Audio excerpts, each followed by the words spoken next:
Welcome to Kenton's videos. Enjoy the video. You'll begin by confirming the essentials and taking the first actionable steps now. Open Excel, pick a blank workbook, and type clear column headers. This gives structure. Once done, freeze the top row so headers stay visible and then save as an XLSX file so changes persist. Now enter a small sample dataset, 3 to 5 rows, to test formulas and formatting. Make sure to name ranges if helpful. This simplifies later steps and avoids errors while you build. Next, focus on the core work, formulas and organization.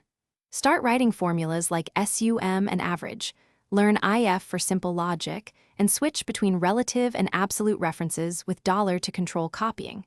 Then apply cell styles and conditional formatting to highlight important values. Use data validation to prevent input errors, and sort or filter your dataset to inspect patterns. Finally, create a basic pivot table to summarize results quickly.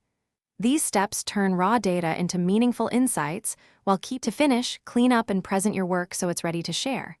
Build charts from your summarized data, label axes, and adjust number formats for clarity. Once done, review all calculations. Use trace precedents to follow formula links and run error checks to catch mistakes. Protect the worksheet if others will edit it, and save versioned copies or export to PDF for distribution. If something goes wrong, a quick troubleshooting tip. Check for misaligned ranges and incorrect absolute references. These cause most formula errors.